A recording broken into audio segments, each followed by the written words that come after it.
¿Qué tal, amigos? Buenas tardes. Una vez más te saludamos desde los estudios de Con la Ley en la Mano Oficial. Fíjense que hoy es una tarde muy ad hoc. El día de ayer y el día de hoy son días o han sido días que vienen muy a la manga puesta del tema que vamos a tocar hoy. ¿Por qué? Los avances tecnológicos, los avances de la humanidad en general, para no ir muy lejos, la famosa globalización que el país viene surgiendo y cada uno de los países de todo este universo que es el mundo, el planeta Tierra, nos ha generado una serie de cambios estratégicos en la atmósfera y propiamente en el ambiente. ¿Y quién ha estado empezando a sufrir los embates de estos cambios? Porque de ahí deviene palabras mágicas, como decimos por acá los abogados, el derecho ambiental. Hay que defender el ambiente, esos grandes movimientos que defienden grandes movimientos ambientalistas que defienden a todo ser viviente, todo lo que es la naturaleza, todo lo vivo de lo que los seres humanos aprovechamos. Esos ambientalistas le han dado paso también a lo que es el derecho ambiental. Bien, y en esencia, hoy vamos a platicar con Pablo Buendía Arriaga, quien es licenciado en Derecho por la Universidad Nacional Autónoma de México, además es maestrante en Derecho Ambiental por la UAM, Azcapotzalco, abogado asociado de ASLC, Asesores Legales y Contables SC. Él ha impartido cursos sobre Derecho Administrativo en la UAM, conferencista nacional e internacional, especialista en materia civil, familiar, mercantil y administrativo. Pues bien, como les decía, que como consecuencia de los movimientos sociales de las décadas de los años 60 y 70, en donde la defensa del ambiente por los activistas o los antropocéntricas o antropocéntricos, es que se comienza a hacer un fuerte trabajo en favor del medio ambiente. Esto tuvo como resultado diversas cumbres internacionales, como lo fue Estocolmo, Río, Johannesburgo y Río +20, y a fin de establecer en donde los países participantes establecieron diversos compromisos. ¿Para qué? Para crear nuevos modelos de desarrollo sustentables. Pero bien, experto en el tema lo es el licenciado Pablo Buendía Arriaga, con quien hoy vamos a platicar acerca del derecho ambiental. Pero también se encuentra con nosotros Juan Ramón García Feregrino. Él es licenciado en Derecho por la Universidad de Londres, maestrante en Derecho en la línea de investigación ambiental en la Universidad Autónoma Metropolitana Unidad de Azcapotzalco. Sus temas de investigación son democracia ambiental, ciudadanía, participación, ciudadanía y el estudio del caso del nuevo Aeropuerto Internacional de la Ciudad de México, que hoy, como sabemos, está suspendida la obra. Parece ser que de plano ahí va a quedar y ya no vamos a avanzar con esta. Actualmente él es abogado asociado del despacho jurídico García Maya Abogados y desde hace 6 años es docente en el Centro de Estudios Superiores en Ciencias Jurídicas y Criminológicas. Ha impartido ponencias nacionales e internacionales, por mencionar algunas participaciones, como lo son el Foro Gobernanza, y que luego te agradeceré me platiques ese tema de gobernanza. Me queda así como que, me suena al gobierno, la forma de gobernar un país, pero la palabra como que hace rimbombante, gobernanza. Ahorita lo platicaremos. Bien, Foro Gobernanza para la Sustentabilidad, retos para su fortalecimiento en el Instituto de Investigaciones Jurídicas de la UNAM. Mesa redonda sobre ventajas y desventajas del nuevo Aeropuerto Internacional de la Ciudad de México en el Centro de Investigaciones Interdisciplinarias en Ciencias y Humanidades de la UNAM. 27ª jornadas las Casianas Internacionales, Universidad de San Carlos, Guatemala, con la ponencia intitulada Análisis del respeto a la consulta, previa e informada de los pueblos originarios en los grandes proyectos, el caso México y sus comunidades. Y bueno, pues se supone que la idea es que también hoy México, a través de la consulta ciudadana, pueda tener una mejor gobernabilidad o una mejor gobernanza, como nos lo va a explicar nuestro invitado.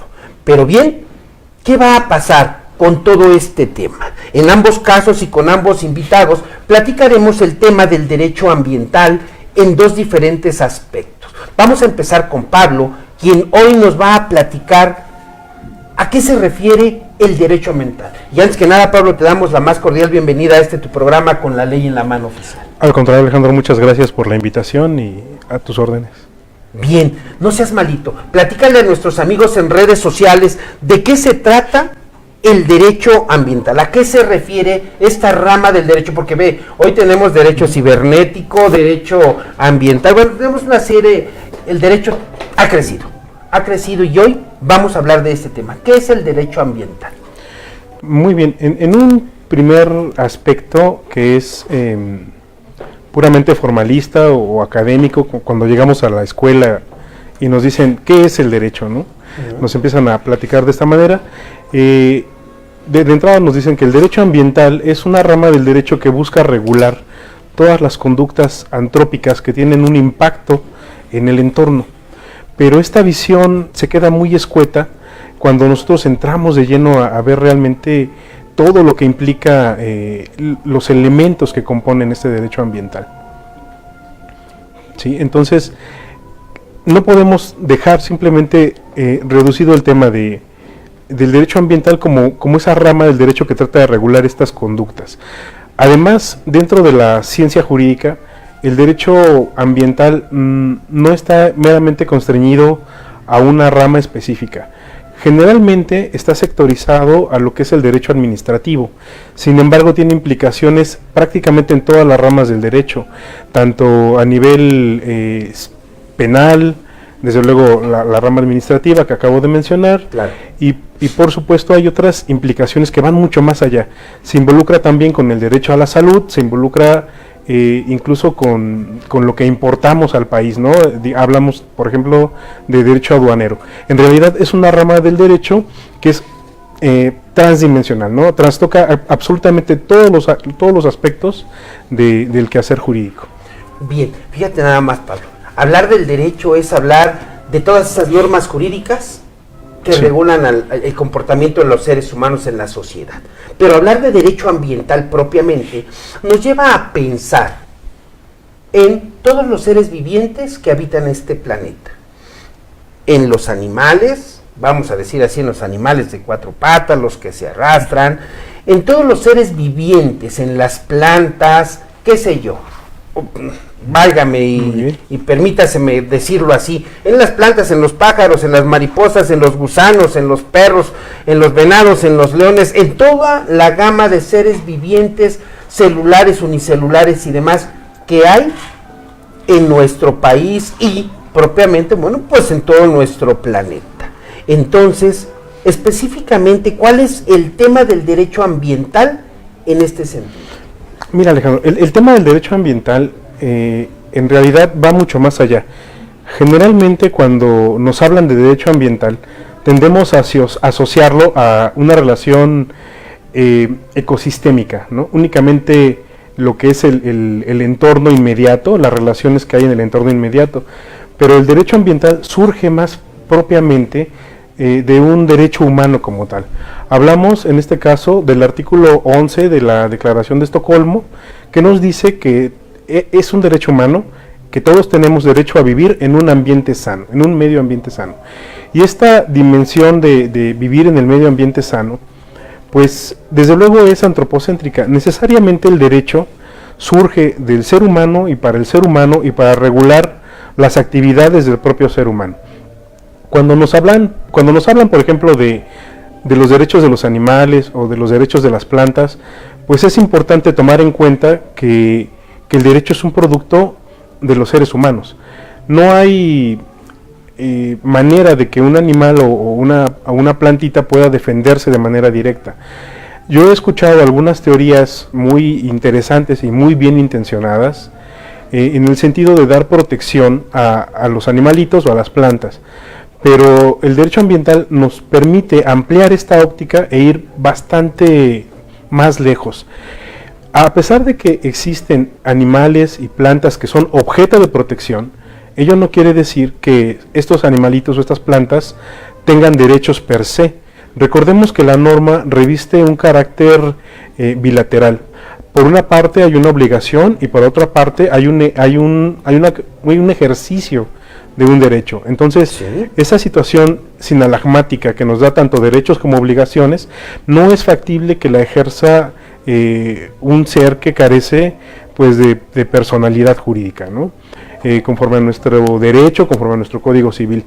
Estos esfuerzos por la protección a estos seres vivientes son loables, pero necesariamente tienen que refinarse de manera técnica para que no queden frustrados estos intentos tan nobles.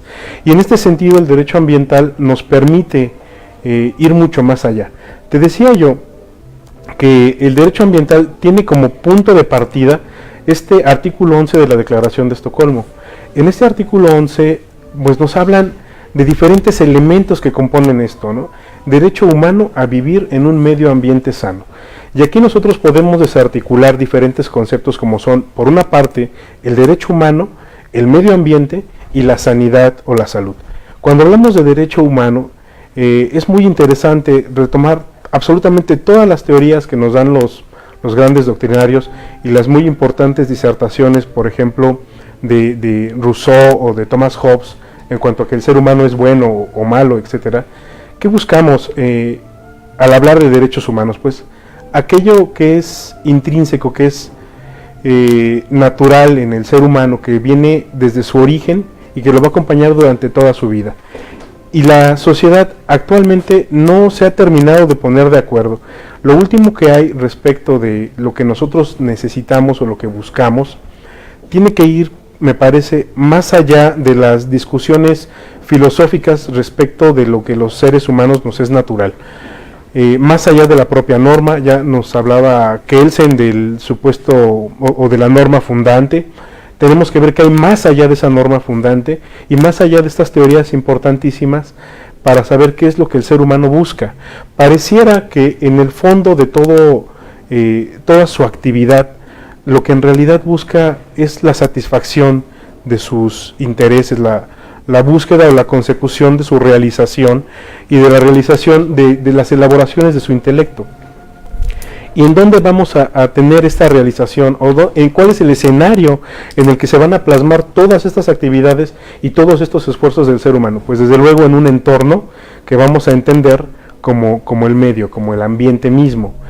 Y ahora vamos a brincar ahora a esta segunda parte o a esta segunda faceta, sin olvidar que la noción última o lo más acabado de los derechos humanos es la búsqueda de la dignidad, la satisfacción de mis intereses, pero dentro del marco de la dignidad no solamente propia, sino del resto de los integrantes de la sociedad.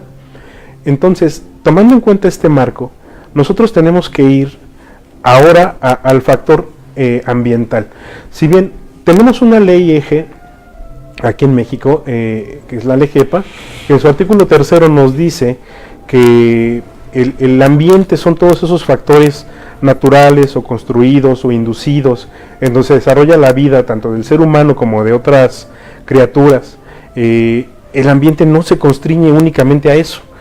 Tenemos bastantes más interpretaciones de lo que es el ambiente, y aquí podríamos hablar de nuestro principal doctrinario en materia ambiental, o al menos desde mi punto de vista, que es Raúl Brañes.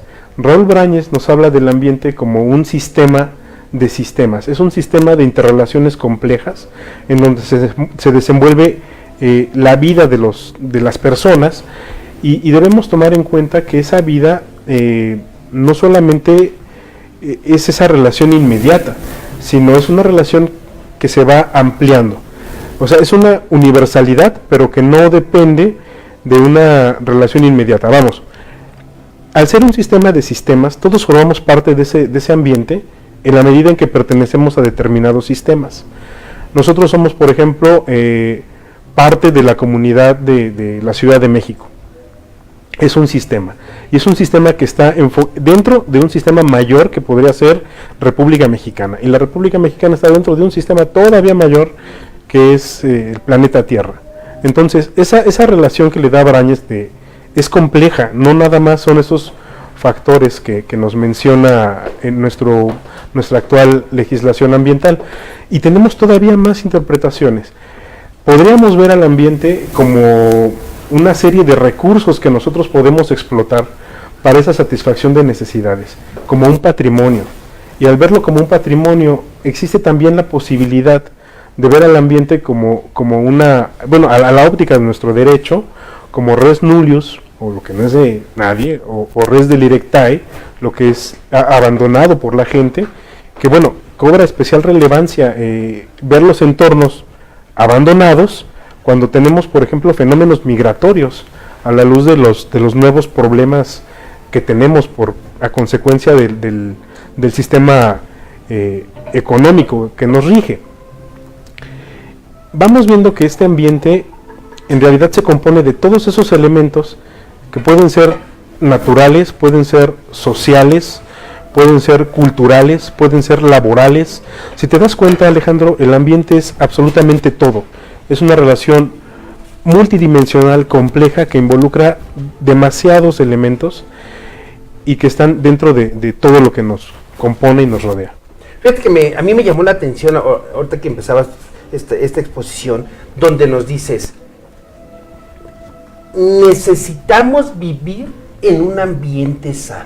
Así es. Mira, vamos a un corte de volada, rapidísimo, que esto es de segundos, y regresamos y nos platicas qué es vivir en un ambiente sano.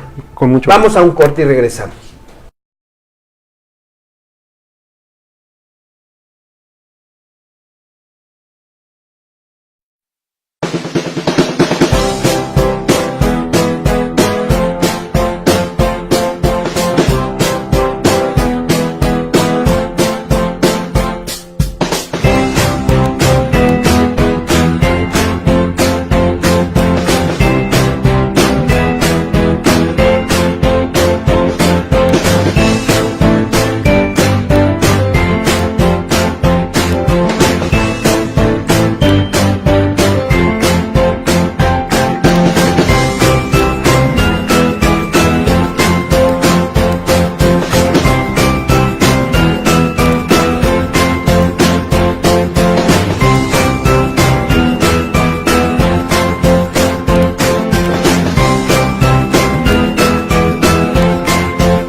Regresamos, amigos, una vez más, otra emisión más de Con la Ley en la Mano Oficial. Estamos tratando el tema, el derecho ambiental, el medio ambiente, un ambiente sano. ¿A qué se refiere vivir con un ambiente sano? Bueno, saludamos a Carmen Sánchez, que se unió, al amigo Flecha Roja, que se unió, Francisco Barrón, que se unió. Gracias, Francisco.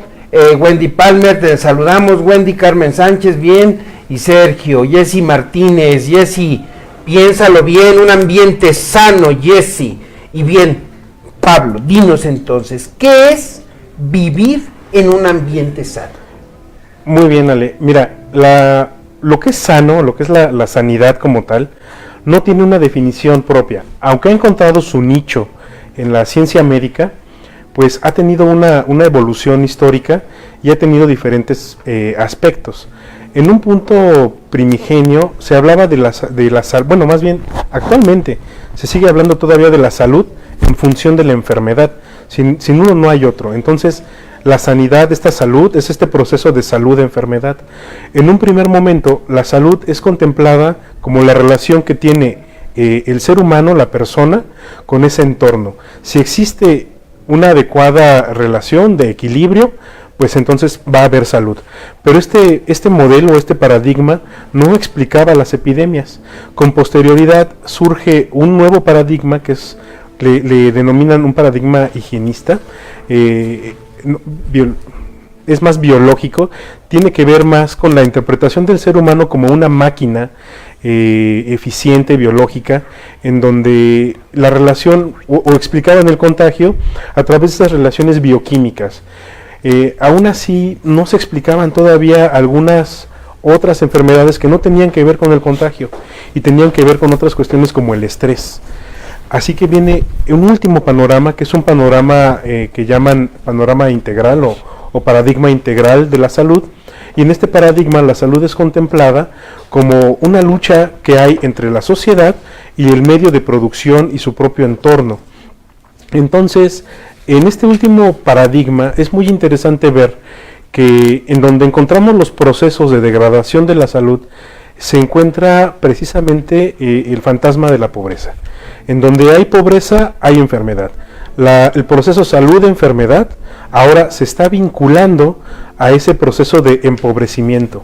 Cuando hablamos de relacionar este proceso de empobrecimiento al medio ambiente, pues no podemos pasar por alto un informe de la ONU del año 1990 que se llama Informe del Índice de Desarrollo Humano. En este Índice de Desarrollo Humano nos mencionan que precisamente el ingreso no es absolutamente lo más indispensable para las personas. Las personas valoran otros aspectos de sus vidas, como el tiempo de calidad, una relación adecuada de trabajo, la capacidad de, por ejemplo, estar con nuestras familias. Todo esto implica este entorno multidimensional del ambiente sano. Y es el Estado quien debe proporcionar estos medios para que las personas podamos tener la manera de acceder a estos satisfactores ambientales que no están específicamente relacionados con el ingreso y que no son exclusivamente de relación ecosistémica, sino que también se incluyen otros factores sociales y culturales. Entonces, si desde este punto de vista vivir en el medio ambiente sano, en realidad tiene que ver con una proyección del derecho a la vida. Si tú revisas, por ejemplo, nuestra Constitución mexicana, en ningún artículo se protege el derecho a la vida, y únicamente de manera escueta nuestro artículo 4 constitucional nos dice que tenemos derecho al medio ambiente sano, pero omite esta palabra que está en el artículo 11 de la Declaración de Estocolmo, que es el derecho a vivir en estar viviendo en ese medio ambiente sano, y es ahí en donde vemos esta proyección del derecho a la vida más allá de lo que una vez se entendió como un mínimo. Ya no son mínimos, ahora son máximos posibles de calidad de vida, en todos los sentidos y en todas las dimensiones que implica el medio ambiente. Bien, pero bien, entonces fíjense nada más, vamos a recapitular un poquito. Vivir en un ambiente sano, tiene que ser sano de gritos, sano de pleitos, tenemos parques públicos, tenemos centros de diversión públicos que hoy nos podrían generar un ambiente sano. No, actualmente, o sea, hablar del medio ambiente como tal, te digo, es mucho más amplio, no solo son los parques o los centros públicos. El medio ambiente sano está involucrado incluso con la seguridad social, que actualmente está muy pues demeritada en nuestro país. Está vinculado también, por ejemplo, con las tendencias y los comportamientos del mercado. Imagínate nada más, si no tenemos una regulación aduanera para tratar este fenómeno de la obsolencia programada de la que se habla. Todo lo que estamos importando, todo lo que se desecha y todo lo que finalmente entra al país y se queda como basura totalmente, ¿no? Te comentaba que también tiene que ver con la cuestión cultural. Si tú revisas la mayor parte hablemos por ejemplo de los niños y las series televisivas que actualmente ven, pues yo no sé si los padres actualmente consideran que sean los dibujos animados que fomenten los valores más amplios o más grandes, ¿no? O sea, la educación que buscamos conforme a nuestro artículo 3. Si te das cuenta, el ambiente en realidad es todo. Y la situación es que es algo programático, no es algo que ya esté, sino que es algo por lo que hay que trabajar de manera constante, día a día. Bien, y entonces, híjole, es que hablar de un ambiente sano, como ya lo dice aquí Pablo, es bastante amplio y extenso, y tendríamos que hablar de muchas circunstancias que rodean o nuestro entorno social, nuestro medio ambiente del cual estamos rodeados, en el cual vamos, venimos todos los días. Así es, Ale. ¿No? Inclusive de nuestro centro de trabajo, de las amistades que tenemos, de la contaminación de los carros, de los camiones, no solo el humo que echan, ¿no? El ruido, lo que te va estresando, lo que va estresando a la gente. Ya escucharon ustedes, amigos en redes sociales, hablar de derecho ambiental, es tocar un tema bastante amplio, que una hora o media hora aquí en el programa no nos alcanzaría para nada. Pero bien, vamos cerrando esta parte y ahora Pablo, dinos, ¿cómo garantizaríamos el derecho a un ambiente sano? Bueno, mira, el Estado mexicano ha intentado legislar al respecto. Tenemos algunas normas, por ejemplo, en el Código de Procedimientos Civiles federal, tenemos un apartado específico para lo que es el litigio estratégico a fin de defender este medio ambiente. También tenemos pues nuestra ley marco, que es la LEGEPA, tenemos disposiciones penales que buscan establecer o dar más bien aterrizar en la vida práctica principios como el más conocido actualmente, el que contamina paga, que es un principio que viene de protocolos internacionales muy añejos. Aún así, como te comentaba, esto de tratar de garantizar este derecho es una labor programática por la que tenemos que ir trabajando e ir mejorando nuestras instituciones. Afortunadamente, en 2011 tuvimos la reforma a la Constitución, en donde el artículo primero nos da la oportunidad de alguna manera irnos hacia los tratados internacionales, y esto nos abre mucho la posibilidad de defender el medio ambiente como un derecho difuso a través de los tratados y a través de nuestras instituciones jurídicas locales. Bien, así es como debemos de garantizar un ambiente sano. Así como se nos garantiza o se trata de garantizar la seguridad pública, social y demás por parte del Estado hacia sus gobernados, los gobernantes tratan también de establecer mecanismos, reglamentos y leyes para que podamos convivir en ese ambiente sano. Bien, algo que le quieras recomendar a nuestros amigos en redes sociales, que hoy les puedas decir, en 3 palabras, un ambiente sano lo pueden conseguir de esta manera. Pues un ambiente sano se puede conseguir con mayor participación, con mayor conciencia. Finalmente es el espacio en el que habitamos todos y debemos encontrar los medios, no solamente en las calles con palos y piedras, sino acercarnos realmente a las autoridades, al legislador, a las iniciativas de ley, para que a través de la política pública se pueda ir concretando este ambiente sano. Bien, ya escucharon a Pablo.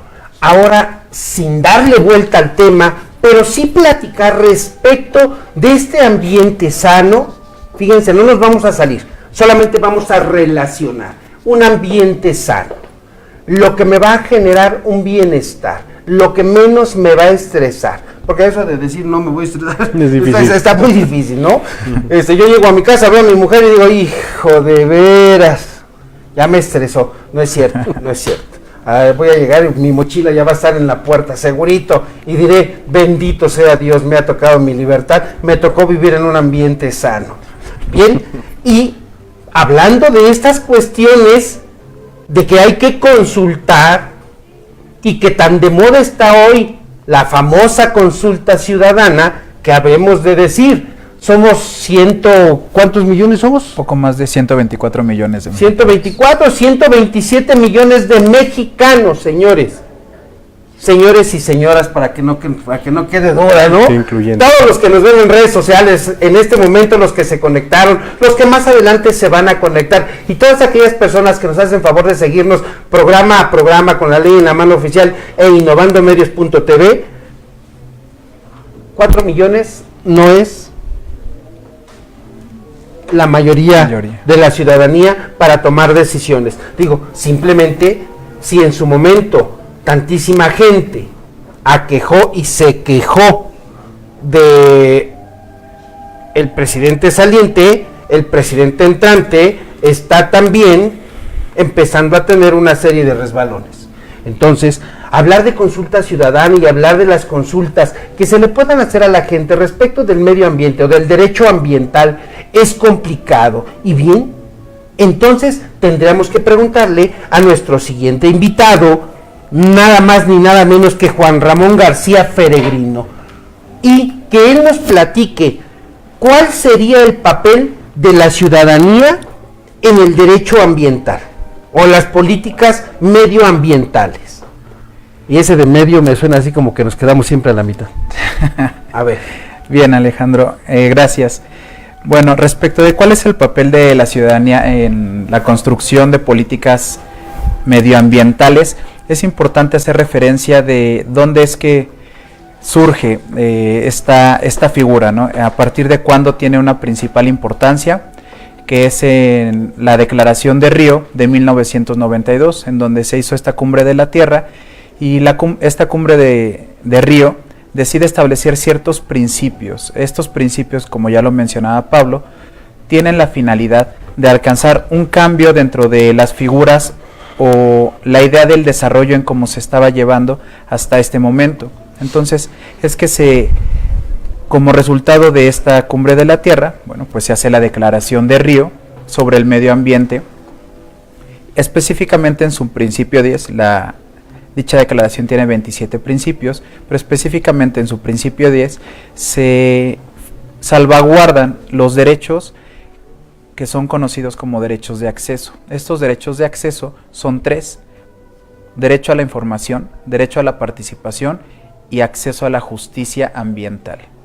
Entonces, ¿por qué en 1992, como se mencionaba dentro de la introducción a este programa? Pues bueno, específicamente en las décadas de los años 60, de los años 70, es que surgieron principales movimientos de la organización civil a fin de contrarrestar los cambios climáticos que se estaban manifestando por parte de nuestro entorno, de la Tierra, en contra de este desarrollo que se estaba haciendo una forma de crecimiento sin límites. Entonces nosotros concebíamos, estas generaciones concebían al medio ambiente como recursos que no se iban a acabar, que eran imperecederos y que siempre los podrían estar explotando. Entonces, a partir de allí es que el ser humano decide hacer la apropiación de los recursos naturales para su propia explotación.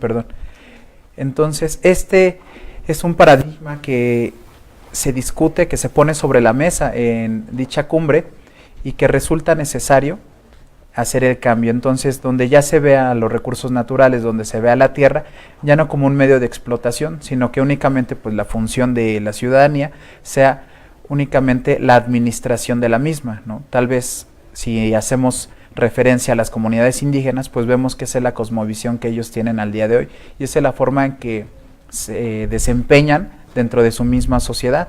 No ven a la madre naturaleza como una forma de explotación, sino simplemente como algo que les da, y entonces ellos hacen uso de la misma, pero con una finalidad administrativa. Entonces, a partir de este principio 10 que nos da estos famosos derechos de acceso, ¿qué es lo que se busca con estos derechos de acceso? Generar ciudadanías ambientales, es decir, reconfigurar el papel del ciudadano, llevarlo un poco más adelante, hacerlo más consciente.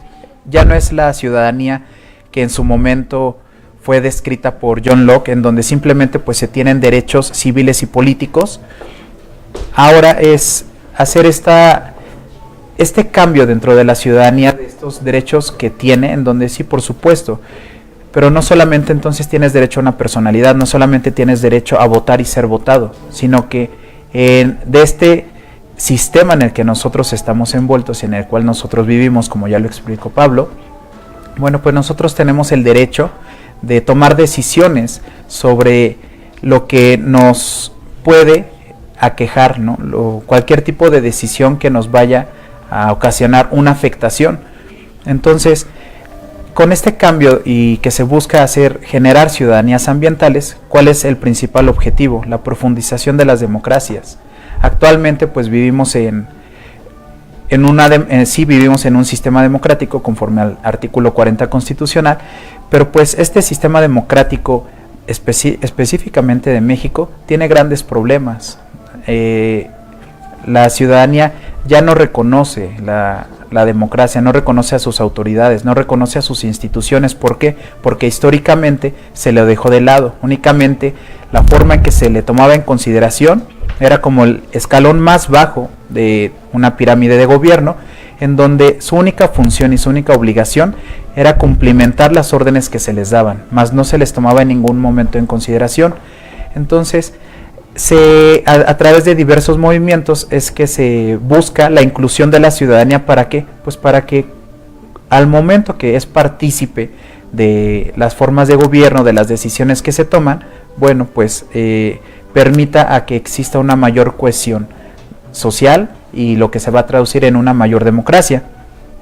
Este concepto de desarrollo, repito, que se ha tenido históricamente, la forma en que se ha llevado a cabo, bueno, pues erróneamente tal vez se ha acreditado al día de hoy y nosotros estamos sufriendo las consecuencias con estos, el cambio climático, ¿no?, el derretimiento de los glaciares, etcétera, de esta relación de desarrollo, de cómo es concebida, ¿no?, a nivel mundial, a nivel global. ¿Cómo es que se categoriza el desarrollo? Bueno, pues a través del Producto Interno Bruto, es decir, con decisiones propiamente económicas, ¿no?, de cuál es la percepción o cuánto es lo que genera cada uno de los individuos y cada una de las naciones. Y a partir de estas estadísticas económicas es que se determina el avance o el desarrollo, y lo quiero entrecomillar, el supuesto avance o el supuesto desarrollo que se tiene dentro de cada una de las naciones, y a partir de allí se les va colocando en una tabla jerárquica, ¿no?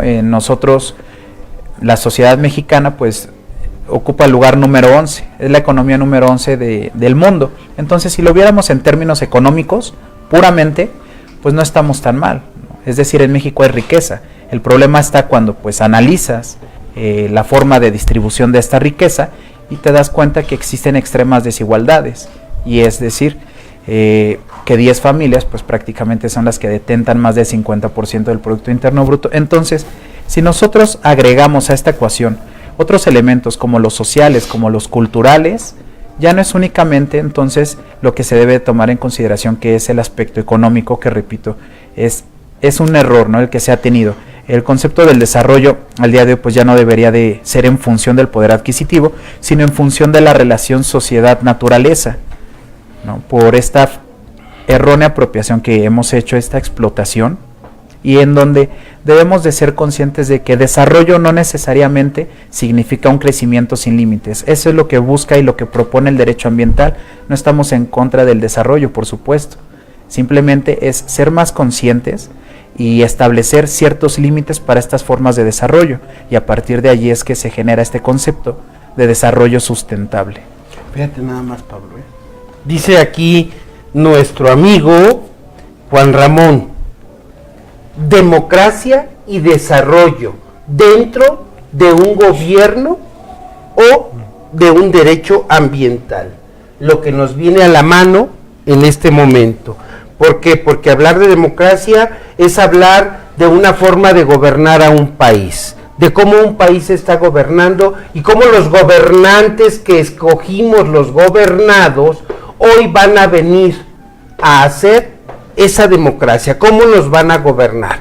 Y entonces nos lleva a preguntarle a nuestro invitado, entre democracia, desarrollo y derecho ambiental, hoy se tienen que tomar nuevas decisiones, hay nuevos retos y fuertes decisiones que se tienen que tomar. Pero me llama mucho la atención que se dice que ahora el nuevo gobierno vendrá, o los nuevos gobiernos vendrán a través de una gobernanza. ¿Qué es una gobernanza?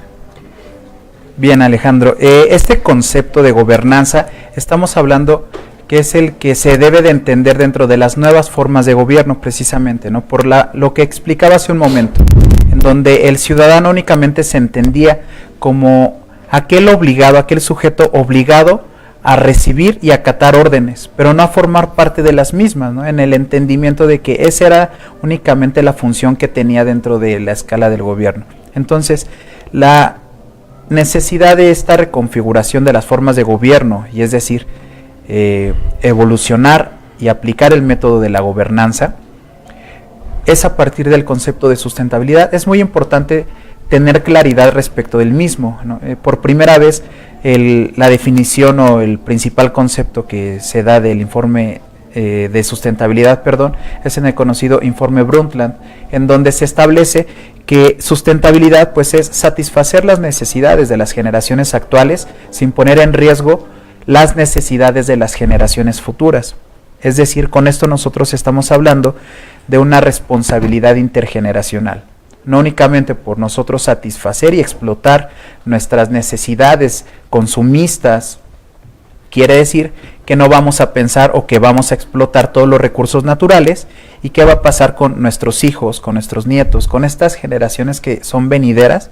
Bueno, pues lo que se busca es esta responsabilidad intergeneracional, ser más conscientes. No simplemente, si tenemos aquí, por poner un ejemplo, la jarra de agua, bueno, pues yo sé que no me la puedo acabar porque somos 3 los que estamos tomando de ella. Entonces, por más que yo quiera, que me encante el agua, sé que no me la puedo acabar, por responsabilidad, por educación, etcétera. Entonces, con este ejemplo es que nosotros deberíamos de entender la responsabilidad intergeneracional en función de los recursos naturales. Entonces, este informe Brundtland fue la base, la piedra angular para tratar de cambiar este paradigma. Entonces, la sustentabilidad también debemos de tomar en consideración todas las dimensiones que tiene. Es decir, la sustentabilidad en un principio solamente se menciona que tiene 3 dimensiones: la dimensión económica, la dimensión política, social, la dimensión económica, política y social, y la dimensión ambiental. Es decir, ahora cuando nosotros, el gobierno específicamente, y nosotros como parte de, cuando nosotros vamos a elegir a nuestros gobernados, bueno, pues ya no solamente entonces nos deben de vender políticas o formas de gobierno que atiendan, repito, a solamente una de estas esferas, como lo ha sido hasta el día de hoy, que es la esfera económica. Sí, por supuesto, estamos y tenemos que cuidar un desarrollo. Al final del día necesitamos comer, necesitamos dinero, necesitamos un trabajo, que sea remunerado ese trabajo, pero también debemos de atender a otras cuestiones, por lo que justo mencionaba hace un momento Pablo, ¿no? El derecho a vivir a un medio ambiente sano no únicamente entonces va en función de los ingresos de las personas. A las personas no solamente les interesa tener ingresos, sino también tener espacios públicos en donde poder convivir con sus familiares, tener un aire lo más limpio posible, porque de nada o no tendría ninguna lógica tener mucho dinero si el aire en el que estás viviendo, el medio ambiente en el que estás viviendo, realmente no es conveniente. ¿Por qué? Porque eso va a incidir directamente en tu salud y en la de tus familiares. Entonces, a partir de allí es que se deben de tomar en consideración las dimensiones de la sustentabilidad, estas 3 dimensiones, y entonces se debe de atender a cada una de ellas en la toma de decisiones, no solamente desde la económica. Entonces, ¿qué pasa con la gobernanza? Bueno, pues la gobernanza global es un medio para controlar los problemas públicos. ¿Cuáles son los problemas públicos? Pues todo lo que afecta a la sociedad. ¿Cómo se va a hacer este control de problemas públicos? Pues con la inclusión de gran variedad de actores públicos y privados que sean partícipes en las formas de gobierno.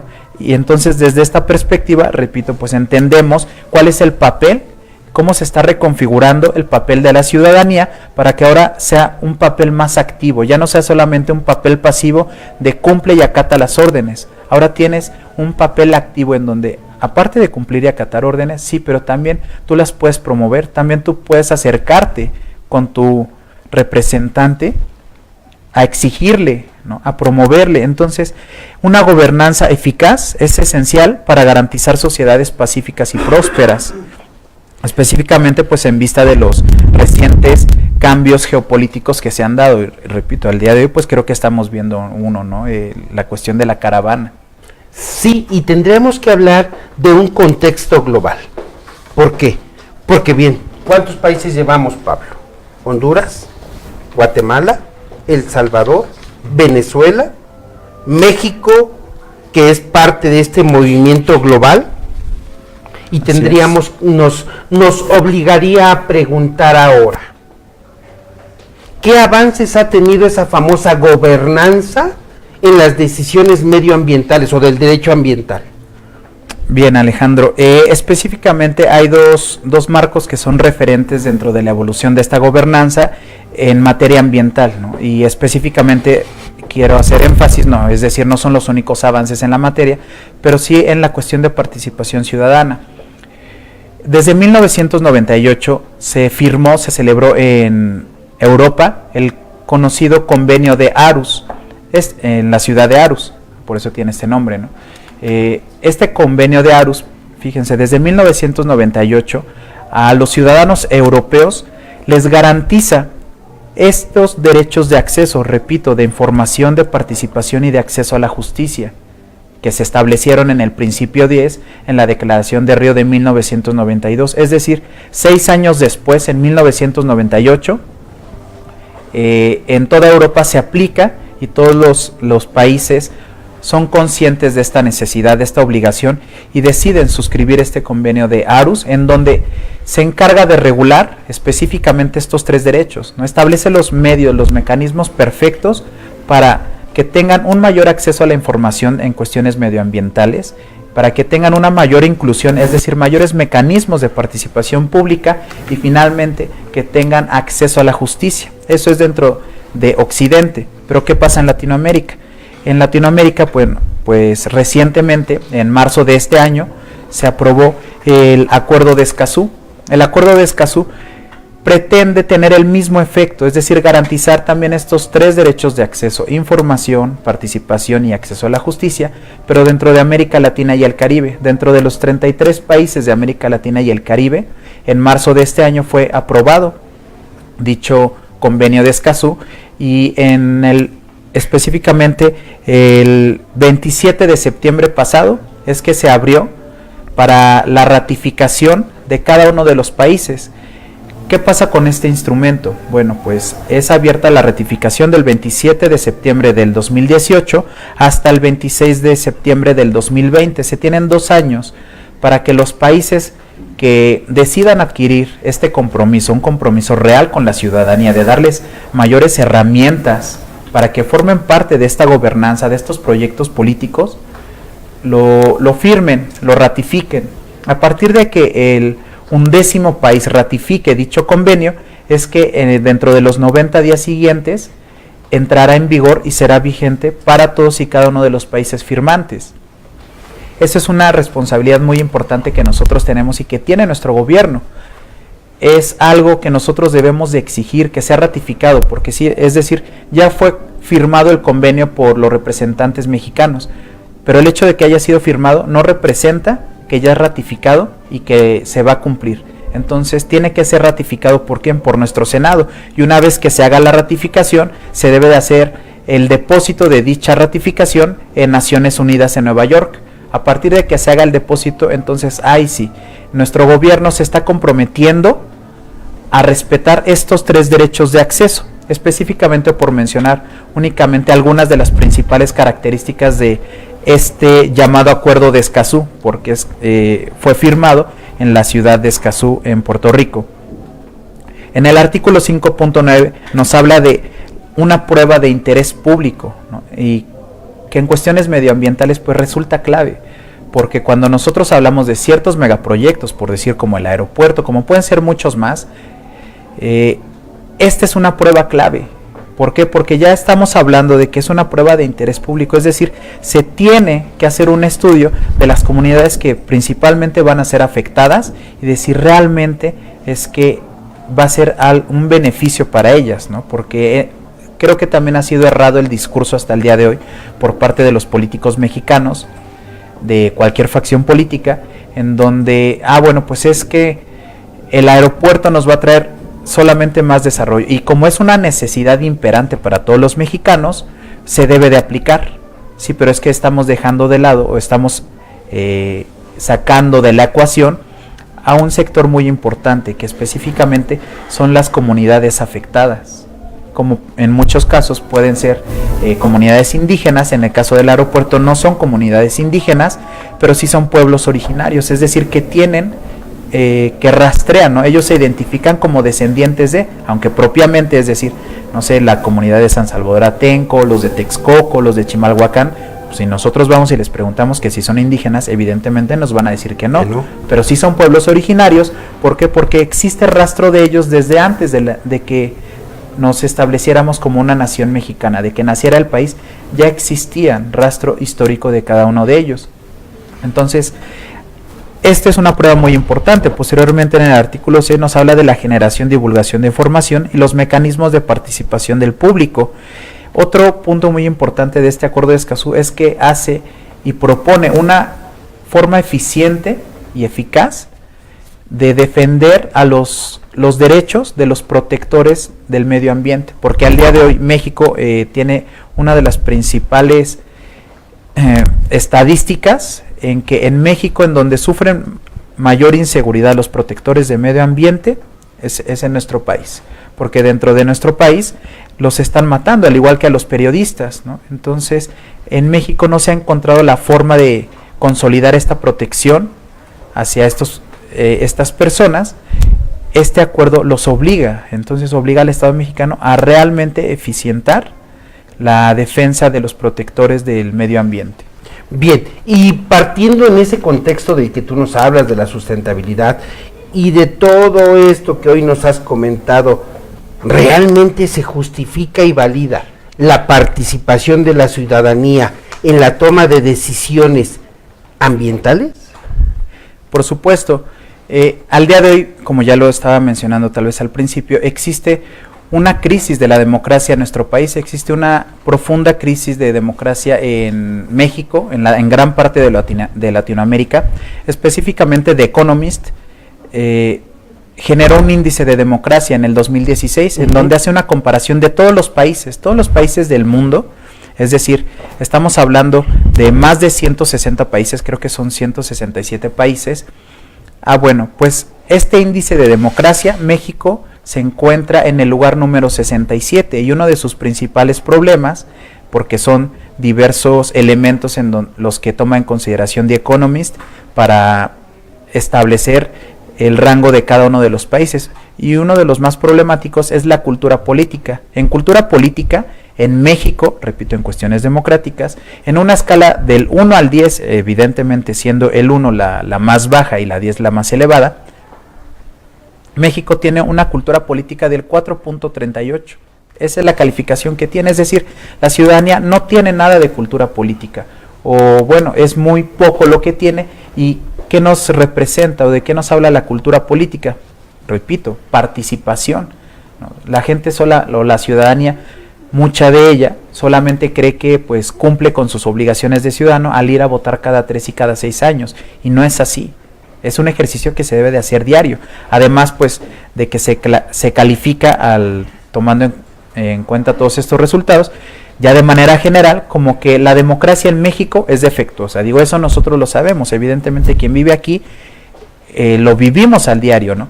Pero es importante tomar estos indicadores globales para no únicamente pues tal vez hacer una crítica, como se podría entender en muchos aspectos, de que es que tú estás en contra de el gobierno en turno, ¿no? Entonces, y dentro de esta democracia defectuosa, la calificación final que obtenemos es de 6.47, es decir, tenemos muchas labores que trabajar. Por decir un ejemplo, el pasado 5 de septiembre, la segunda sala de la Suprema Corte determinó que la Semarnat debía de haber consultado a los pobladores de la comunidad de Bacanuchi. No sé si han escuchado hablar acerca de la contaminación del río Sonora en el 2014, que es otro importante referente en cuestiones medioambientales. ¿Por qué? Pues porque todo el río de esta comunidad fue contaminado por una minera, y como consecuencia de ello, bueno, pues sus habitantes están adquiriendo muchas enfermedades, están muriendo, ya no, su agua, su tierra ya no es productiva ni sana. Entonces, bueno, este es uno de los principales problemas con que nosotros hablamos, ¿no? Y que se está en defensa de las consultas que se les deben de hacer. Entonces el pasado 5 de septiembre se otorgó a dicha comunidad, a la comunidad de Bacanuchi, una importante de referente, porque antes de que entonces se le otorgue a la minera la autorización para construir, la Semarnat tiene la obligación de hacerles la consulta, ¿no? Entonces, este precedente nos sirve porque sí, México ya ha firmado tratados internacionales, existe un convenio 169 de la OIT, en donde se obliga al Estado mexicano respecto de las comunidades indígenas a hacer una consulta libre, previa e informada. Pero ese es otro problema, porque este instrumento internacional del convenio 169 solamente pues nos habla de las o solo protege a las comunidades indígenas respecto de esta consulta libre, previa e informada. Pero ¿qué pasa con todo el resto de la ciudadanía que no nos consideramos o no somos parte, no somos reconocidos como una comunidad indígena?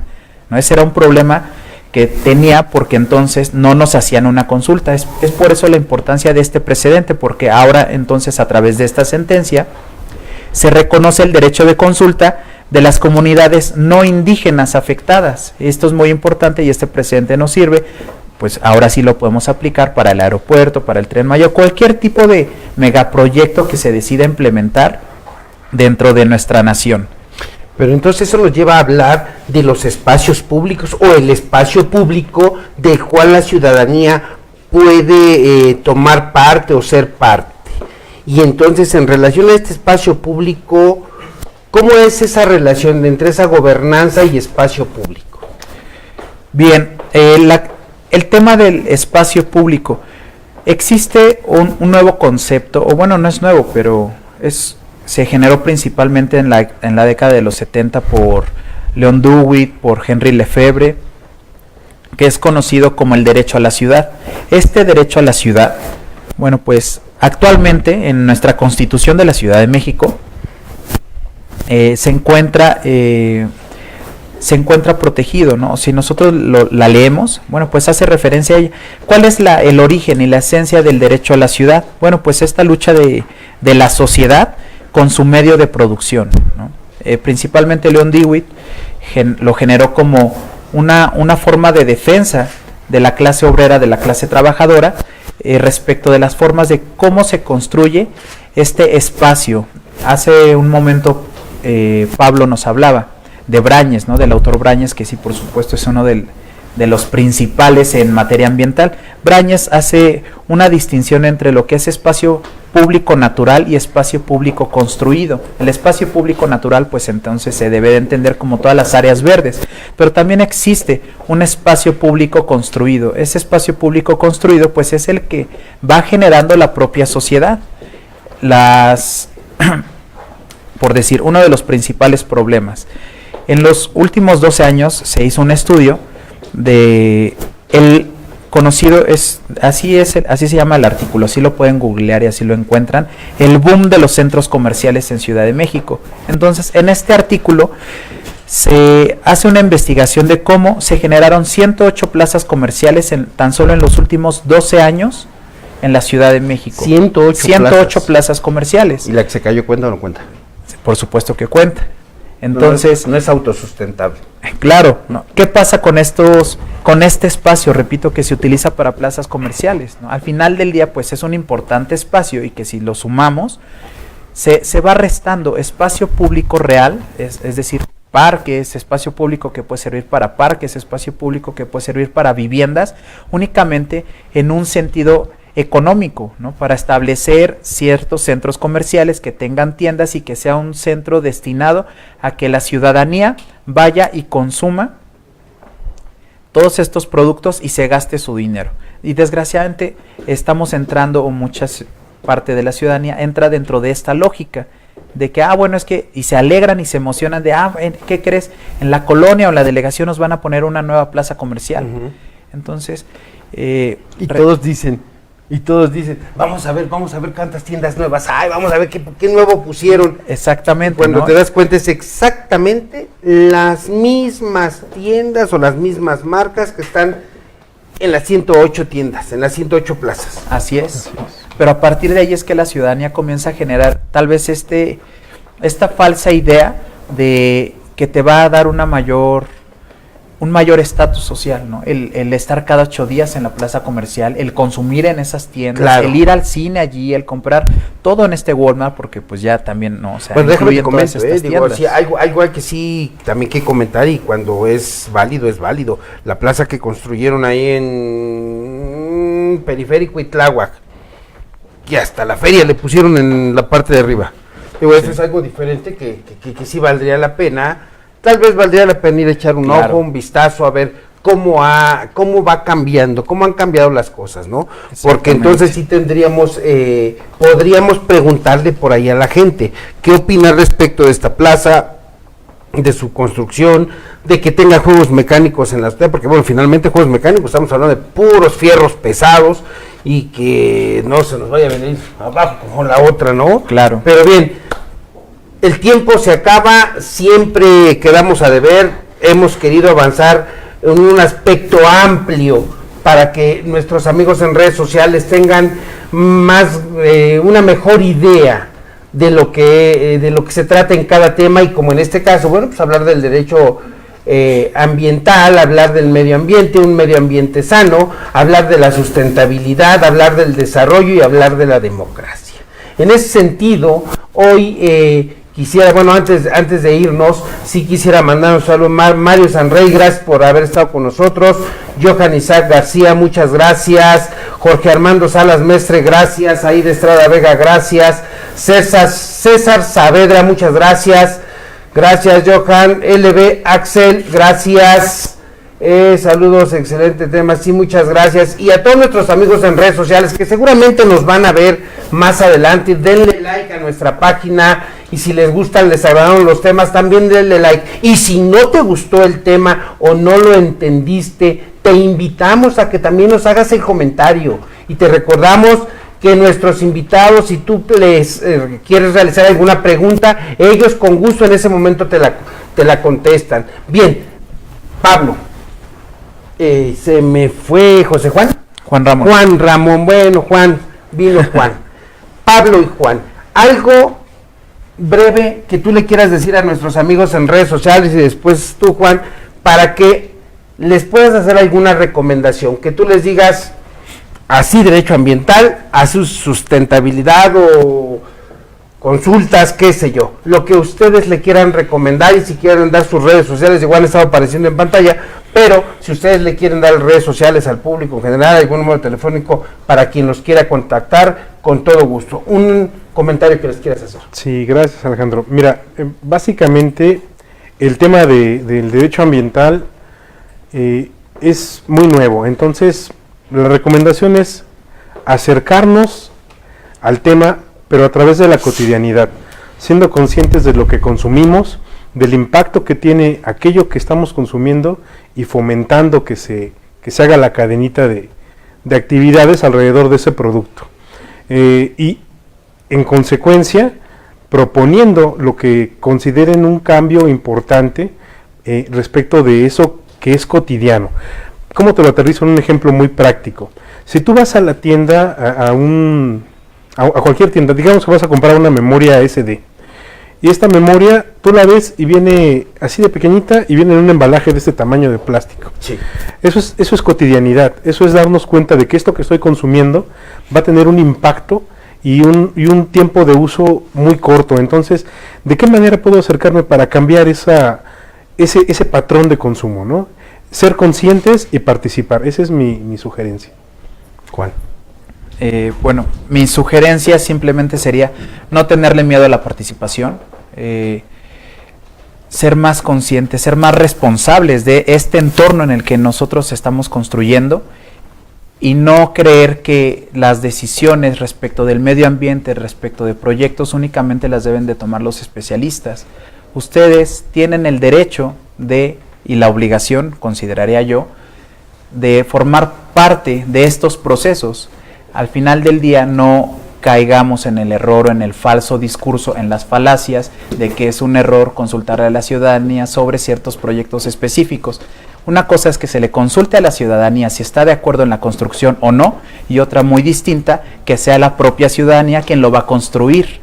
¿no? La decisión está en la ciudadanía. Ya para la implementación y para que se lleve a cabo, por supuesto, se manda a llamar a los expertos. Es decir, no le tengan miedo a la participación, sean cuidadosos de su entorno, no tengan pena de llevar al tianguis o al supermercado sus toppers para cuando compran jamón o lo que ustedes quieran y soliciten que se los den allí.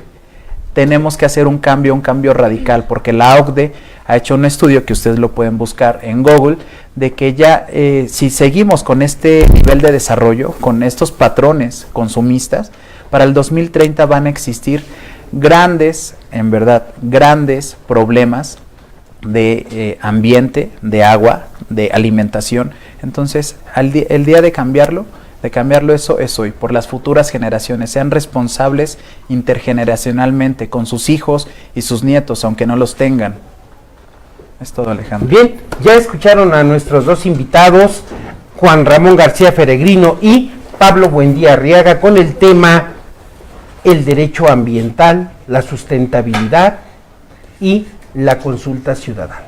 A nosotros, de Con la Ley en la Mano Oficial, que tratamos de hacer consultas constantemente, en el sentido de que si nuestros programas son de tu agrado, te invitamos a que le des like. Si no son de tu agrado, te invitamos a que también nos envíes un comentario de qué es lo que no te agradó, para que nosotros día a día mejoremos estos programas. Estos programas se hacen pensando en ti que eres abogado, en ti que no eres abogado, y para el público en general. Programas que sean de tu interés, programas que van desde temas médicos, temas sociales, temas culturales, temas legales, todo tipo de programas o de temas tocamos en tu programa Con la Ley en la Mano Oficial.